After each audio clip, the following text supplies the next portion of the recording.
అందరికీ నమస్కారం. నేను మీ లక్ష్మి.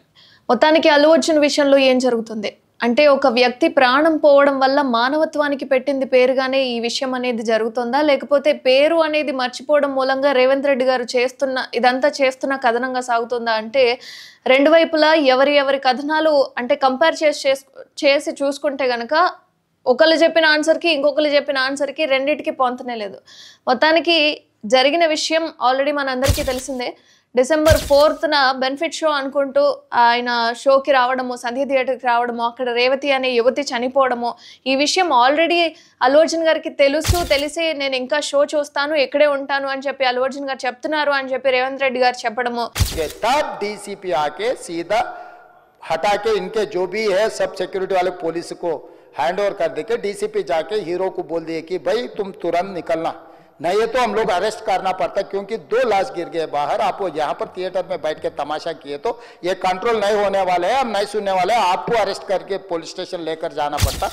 అది ఈ విషయం నాకు ఎవరు చెప్పలేదు, మేబీ నా మేనేజర్ కావచ్చు, నా వ్యక్తులే కావచ్చు అని చెప్పి అల్లు అర్జున్ చెప్పడము. ఇదంతా అంటే ఇద్దరు వైపు ఆన్సర్స్ వింటున్నాము అంటే police side and Revanth Reddy గారి సైడ్ వింటే ఒక కథనం కనిపిస్తుంది, అండ్ అల్లు అర్జున్ గారి విషయం సైడ్ చూస్తే కనుక ఒక కథనం కనిపిస్తుంది. మొత్తానికి డిసెంబర్ 4న ఈ ఇష్యూ అనేది జరిగింది, అండ్ అల్లు అర్జున్ గారు ఒక రోడ్ షో చేసుకుంటూ రావడము. ఈ రోడ్ షో మూలంగానే ఎక్కడెక్కడో ఉన్న వాళ్ళందరూ అంటే చుట్టుపక్కల ఒక 10 థియేటర్లు ఉన్నాయని చెప్పి ఆ 10 థియేటర్లలో ఉన్న వాళ్ళు కూడా, అభిమానులు ఎవరైతే ఉన్నారో ఇంకా దారులలో ఉన్న వాళ్ళందరూ కూడా అల్లు అర్జున్ని చూడటానికి థియేటర్ వరకు రావడము. అక్కడ ఇదంతా ఆ క్రౌడ్ని సపరేట్ చేయడం కోసం బౌన్సర్లు కూడా ఫ్యాన్స్ని ఇట్లా తొలగించడము. ఈ మూలంగానే రేవతి అండ్ వాళ్ళ బాబు వీళ్ళిద్దరూ కూడా ఇప్పుడు ప్రాణాపాయ స్థితిలో ఉండి, రేవతి ఆల్రెడీ చనిపోవడం జరిగింది అని చెప్పి ఒకవైపు అయితే నడుస్తోంది. మొత్తానికి ఆయన సంధ్య థియేటర్కి వెళ్ళడము, అక్కడ ఓన్లీ ఒక ఎంట్రీనే ఉండడం వల్ల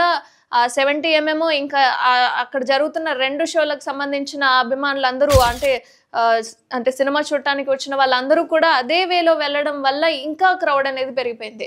సో మధ్యలో ఇక బయటకు వచ్చిన తర్వాత ఇక బయట విషయానికి చూసుకుంటే ఆ క్రౌడ్ని అంతా చల్లాచెదురు చేసేసరికి ఒక రేవతి గారు అండ్ వాళ్ళ బాబు ఇద్దరు ప్రాణాపాయ స్థితిలో ఉండి సిపిఆర్ చేసినా కూడా మౌనిక గారు చేశారు అండ్ ఆంజనేయులు గారు ఇద్దరు చేయడం వల్ల ఎలాంటి లాభం లేకుండా రేవతి గారు అయితే చనిపోయారు.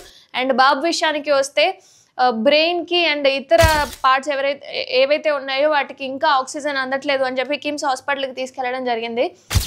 కట్ చేస్తే అల్లు అర్జున్ గారి దగ్గరికి ఈ విషయం వెళ్ళి చెప్పాము, బౌన్సర్లు ఆపారు అని చెప్పి కమిషనర్ గారు వెళ్ళి అంటే మీరు ఆయన్ని పంపించకపోతే పోలీస్ స్టేషన్కి డైరెక్ట్గా తీసుకెళ్లే ఛాన్సెస్ ఉంటాయని చెప్పి బెదిరించడం వల్ల కమిషనర్ గారు వెళ్ళి మీరు ఇక్కడ నుంచి వెళ్ళిపోవాలని చెప్పి ఆయన చెప్పడం జరిగింది అని చెప్పి ఒక పక్క నడుస్తుంది. కానీ నా దగ్గరికి ఎవరూ రాలేదు అండ్ వచ్చింది నా మేనేజరే అనుకుంటాను అని చెప్పి అల్లు అర్జున్ గారు చెప్పడం జరుగుతుంది. బట్ ఇక్కడ వచ్చింది మేనేజరా లేకపోతే కమిషనర్ గారా అన్నది మాత్రం తెలియాల్సి ఉంది. ఇక అసలు సంధ్య థియేటర్కు వస్తున్నట్లుగా చెప్పాము, మేము ఆల్రెడీ పర్మిషన్ తీసుకున్నాము అని చెప్పి అల్లు అర్జున్ గారు అనడం జరుగుతోంది. మా దగ్గరికి ఎలాంటి పర్మిషన్ రాలేదు, వచ్చిన పర్మిషన్ కూడా మేము రిజెక్ట్ చేశాము అని చెప్పి ఓవైపు పోలీసులు చెప్పడం జరిగింది. మొత్తానికైతే డిసెంబర్ 5న భాస్కర్ గారు పోలీస్ స్టేషన్లో కేసు పెట్టారు. అంటే నా భార్య చనిపోవడానికి కారణం అల్లు అర్జున్ రావడం మూలంగానే నా భార్య చనిపోయిందని చెప్పి ఆయన కేసు పెట్టడము. అండ్ 6వ తారీఖు పొద్దున్నే అల్లు అర్జున్ నాకు ఇట్లా ఈ విషయం నాకు తెలియదు, ఇదంతా జరిగిన విషయము నాకు పొద్దున్న తెలిసింది అని చెప్పి ఆయన బయట చెప్పడం. అంటే ఇంతగానం అంటే ఆ రోజు ఆ స్పాట్లోనే అన్ని మీడియా, సోషల్ మీడియా ఛానల్స్, అన్ని నేషనల్ మీడియాస్లో కూడా ఒక వ్యక్తి చనిపోయింది అని చెప్పి వాళ్ళ బాబుకి సివియర్గా ఉందని చెప్పి ట్రావెల్ అయిన విషయంలో అల్లు అర్జున్ గారికి ఎందుకు తెలియదు నాకు అర్థం కాలేదు, తెలియదని చెప్పారు. అండ్ ఆన్ ద స్పాట్ ఒక 25 లక్షలు ఆమెకి ఇస్తామని చెప్పారు. ఇంకా అది పూర్తిగా ఇవ్వనట్లుగానే వాళ్ళ హస్బెండ్ చెప్పడం జరుగుతుంది. బట్ ఏదేమైనా ఆయనకు తెలియదు అని చెప్పి డిసెంబర్ 6న చెప్పడము, ఆమె గురించి కొంచెం సంతాపం తెలియజేయడం జరిగింది. తర్వాత డిసెంబర్ 8న చిక్కడపల్లి పోలీస్ స్టేషన్కి వెళ్ళడము, హాస్పిటల్కి వెళ్ళడము అండ్ నాంపల్లి పోలీస్ స్టేషన్కి వెళ్ళడము అండ్ అక్కడ ఆల్రెడీ 14 రోజుల రిమాండ్ అనేది రావడము. తర్వాత క్వాష్ పిటిషన్ అని చెప్పి హైకోర్టుకి వెళ్ళడము, అక్కడ వెంటనే నైట్ అక్కడ ఉండి బెయిల్ అనేది రావడం, ఇదంతా 1 డేలో మొత్తం జరిగిపోయింది. బట్ జరిగిపోయిన విషయంలో రిజెక్ట్ చేశాము అని చెప్పి పోలీస్ స్టేషన్లో పోలీసుల దగ్గర ఎలాంటి ఆధారాలు అంటే లేవు అన్న ఉద్దేశంతోనే ఆయనకు బెయిల్ అనేది వచ్చిందని చెప్పి ఒక ఉద్దేశం అయితే ఉంది. కానీ ఇప్పుడు మాత్రం ఆ ఆధారం అనేది ఉంది. మధ్యలో వచ్చిందా లేకపోతే ఆ సమయానికి అందుబాటులో లేదా అన్నది మాత్రం క్లారిటీ లేదు. సో ఇప్పుడు అంటే ఈ రోజు అయితే చిక్కడపల్లి పోలీస్ స్టేషన్లో అల్లు అర్జున్ గారి విచారణ అయితే ఉంది. వీటిలో కొన్ని క్వశ్చన్స్ అయితే వాళ్ళు అడగబోతున్నారనమాట. ఏమేం క్వశ్చన్స్ అంటే ప్రతి ఒక్కరికి ఉన్నాయి. సంధ్యా థియేటర్కి వెళ్ళడానికి పర్మిషన్ అనేది ఉందా లేదా, పోలీసులు నిజంగానే రిజెక్ట్ చేశారా, రిజెక్ట్ చేసినా దానికి ఏదైనా ఆధారం ఉంది అని చెప్తున్నారు. ఆల్రెడీ ఆధారం అనేది ఉండింది, బట్ అది నిజమా కాదా అనేది తెలియాలి. బట్ ఆ రోడ్ షో చేయడానికి పర్మిషన్ అనేది తీసుకున్నారా లేదా. అండ్ పుష్ప 2కి సంబంధించి స్పెషల్ షో ఏదైతే వేశారో ముందు రోజు ఆ స్పెషల్ షోకి పర్మిషన్ అనేది ఉందా, ఎవరు అనుమతి అనేది ఇచ్చారు అంటే అల్లు అర్జున్ గారు రావడానికి ఎవరి దగ్గర పర్మిషన్ తీసుకున్నారు, బట్ పోలీసులు అనుమతి ఇచ్చారని మీకు ఎవరు చెప్పారు అంటే అల్లు అర్జున్ గారికి ఎవరు చెప్పారు, మీకు ఆల్రెడీ పర్మిషన్ ఉండింది ఇలా రోడ్ షో చేసుకోవచ్చు అండ్ థియేటర్కి వెళ్ళొచ్చు అన్న పర్మిషన్ ఎవరు చెప్పారు. అండ్ నెక్స్ట్ సంధ్యా థియేటర్ యాజమాన్యం పోలీసుల అనుమతి నిరాకరించారని చెప్పి మీ దగ్గర సమాచారం ఇచ్చారా ఇవ్వలేదా. అసలు అంటే ఇది ఎందుకంటే ఇప్పటి వరకు పోలీసులు ఏం చెప్తున్నారు, మేము రిజెక్ట్ చేశాము ఆయన అక్కడికి రాకూడదు అని చెప్పి రిజెక్ట్ చేశామని చెప్పి పోలీసులు ఏదైతే చెప్తున్నారో అది మీకు తెలుసా లేదా, నిజంగానే రిజెక్ట్ చేశారా చేయలేదా అన్నదాన్ని ఒకసారి అడుగుతారా. అండ్ తొక్కిసలాటలో రేవతి చనిపోయిన విషయం మీకు థియేటర్లోనే తెలుసా లేకపోతే మీరు ఏదైతే 6వ తారీఖున మీరు చెప్పారు కదా అదే నిజమా అంటే ముందే తెలుసు అని చెప్పి పోలీస్ కమిషనర్ గారు చెప్తున్నారు. ఆల్రెడీ మా వాళ్ళే వెళ్ళి ఆయనకు చెప్పడం జరిగింది, ఇలా బయట ఒక యువతి చనిపోయింది మీరు ఇక్కడ నుంచి వెంటనే వెళ్ళిపోవాలి అని చెప్పి ఆయన చెప్పడం జరిగింది కాబట్టి చెప్పింది మా వాళ్ళు కాదు అని చెప్తున్నారు. అంటే మీకు ముందే తెలుసా అంటే బయట ఇట్లా రద్దీ అవుతుందని చెప్పారా లేకపోతే ఒక యువతి చనిపోయింది అని చెప్పారా అన్నది మాత్రం క్లారిటీ లేదు. మీకు ముందే తెలుసు మా మేనేజరే చెప్పారు అని చెప్తే మరి మీ మేనేజర్ ఏం చెప్పాడు, బయట యువతి చనిపోయిందని చెప్పారా లేకపోతే ఏమని చెప్పారు అనేది ఒకటి క్లారిటీ రావాలి. అండ్ రోడ్ షోకి మీ దగ్గర అనుమతి అనేది ఉందా అంటే అభిమానులను ప్రోత్సహించడానికో లేదా నా సినిమా ఇట్లా అయ్యిందని చెప్పి అనుకొని రోడ్ షో అనేది చేశారా, అభిమానులని అంటే నిరాశపరచకూడదు అన్న ఉద్దేశంతో ఈ విధంగా చేశారా అన్నది మాత్రం క్లారిటీ లేదు. ఎవరేమైనా అంటే ఇలా అవుతుంది అని చెప్పి ఉద్దేశించి ఏది చేయరు కానీ చేయడం మూలంగా ఒక ప్రాణం అయితే పోయింది. ఇప్పుడు ఆ పాప వాళ్ళ అమ్మ కూడా అమ్మ బయటికి వెళ్ళింది ఇంకా రాదంట ఊరికి వెళ్ళిందంట అని చెప్పి చెప్పడం చాలా ఎందుకంటే ఇదంతా అయిన తర్వాత ఒక ప్రాణాన్ని మాత్రం మనం ఎక్కడి నుంచో తీసుకురాలేం. అండ్ ఆ బాబు కూడా ఇప్పుడు అంటే లేచి అంటే అంతకు మునుపులాగా పరిగెత్తి స్కూల్కి వెళ్ళి ఆ సిచ్యువేషన్లో మాత్రం అసలు లేడు. ఏ టైంలో ఏం జరుగుతుంది అన్నది మాత్రం క్లారిటీ లేదు. బట్ ఏదేమైనా అంటే మైత్రి మూవీ మేకర్స్ కావచ్చు, సినీ మేకర్స్ కావచ్చు, ఆ చిత్ర సిబ్బంది అందరూ కలిసి కూడా కొంత డిపాజిట్ చేస్తాము అని చెప్పి అల్లు అర్జున్ గారు చెప్పడం జరిగింది. ఆయన పెట్టిన ప్రెస్ మీట్లో కూడా స్క్రిప్ట్ రెడీ చేసుకొని అంటే మేమేదో ఇప్పుడు ఇది ఈ టైంకి అయింది ఇది ఈ టైంకి అయింది అని చెప్పి మేము ఏదైతే రివ్యూస్ ఇట్లా రాసుకొని పెట్టుకుంటామో అదే విధంగా ఆయన కూడా రాసుకోవడం. ఎందుకంటే జరిగిన విషయం చెప్పడానికి ఎలాంటి స్క్రిప్ట్ అవసరం లేదు, బట్ ఎవరి గురించి చెప్పాలి ఎవరి పేరు ఎత్తాలి ఎత్తకూడదు అనేది మాత్రం ఒక క్లారిటీ ఉంటుంది మైండ్లో.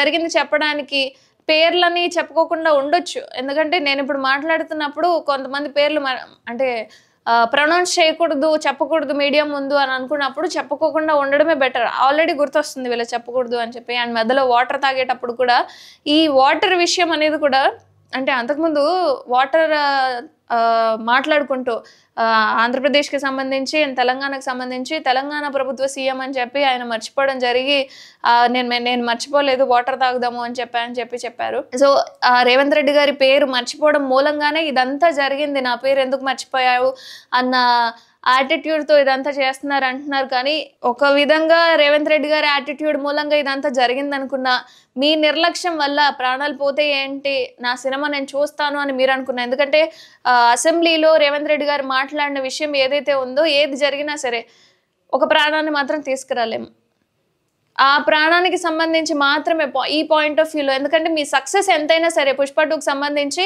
ఎన్ని డబ్బులు వచ్చినా ఎంత మీరు కలెక్షన్స్ అనేవి రాబట్టినా సరే ఒక ప్రాణాన్ని మాత్రం తీసుకురాలేరు. ఈవెన్ అది యాజమాన్యం తప్పైనా అల్లు అర్జున్ తప్పైనా రేవంత్ రెడ్డి గారి అహం అనేది దెబ్బతిన్నా సరే ఒక ప్రాణం రాదు. ఆ అమ్మాయి వాళ్ళ అమ్మని అడుగుతున్న తీరు కూడా అసలు రాదు. ఈవెన్ ఆ పార్లమెంట్లో మాట్లాడిందంతా నిజమై ఉంటే కనుక అల్లు అర్జున్ గారికి ఖచ్చితంగా శిక్ష అనేది పడుతుంది.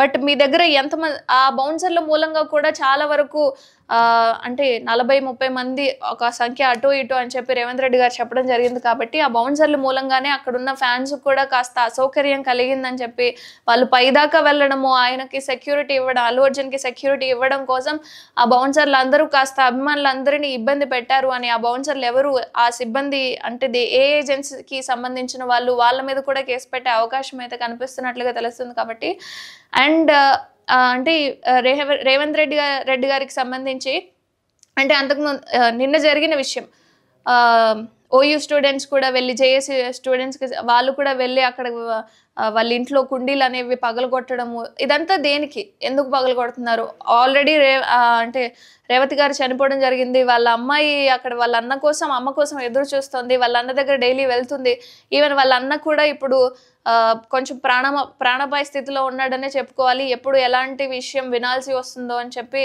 ఎదురు చూస్తున్న సిచ్యువేషన్స్ అయితే ఉన్నాయి ఈవెన్ ఆయన లేచే పరిస్థితులు కూడా తక్కువ సో ఓయూ స్టూడెంట్స్ వెళ్ళి అక్కడ కుండీలు వాళ్ళ ఇంటి దగ్గర కాస్త హడావిడి చేయడము ధర్నా చేయడము ఆమెకు సుమారు 1 కోటి రూపాయలు ఇవ్వాలి అని చెప్పి డిమాండ్ చేయడము ఇదంతా జరిగింది బట్ ఎందుకు ఈ విధంగా వెళ్ళి మనం చేయడం వల్ల కూడా ఇప్పుడు ఎక్స్ట్రా పోలీస్ స్టేషన్లో కేసులు అండ్ రిమాండ్లు లేకపోతే జైలు శిక్షలు తప్ప ఇంతకు మించి ఏం ఉండదు పోయిన ప్రాణం అయితే తిరిగి రాదు కానీ ఎవరిది తప్పు ఎవరిది ఒప్పు అనేది ఖచ్చితంగా హైకోర్టు అంటే న్యాయస్థానం అనేది ప్రతి ఒక్కళ్ళకి సమానమే అని చెప్పి రేవంత్ రెడ్డి గారు చెప్పడం జరిగింది ఈవెన్ కేటీఆర్ గారు కూడా దీని మీద ఈ విషయం మీద మాట్లాడారు తెలంగాణ ముఖ్యమంత్రి పేరు మర్చిపోవడం మూలంగానే ఇదంతా జరిగింది అని చెప్పి ఆయన పక్క చెప్తున్నారు కానీ ముఖ్యమంత్రి పేరు మర్చిపోయిన యాజమాన్యం తప్పు చేసిన లేకపోతే అల్లు అర్జున్ గారి నిర్లక్ష్యం అయినా సరే పోయిన ప్రాణం ఎట్టి పరిస్థితుల్లో తిరిగి రాదు వాళ్ళకి ఏ విధంగా న్యాయం జరగాలి నిజంగానే అల్లు అర్జున్ గారి తప్పు అయితే ఆయనకు పడే శిక్ష ఆయనకు పడుతుంది అది ఖచ్చితంగా కఠినంగానే ఉంటుంది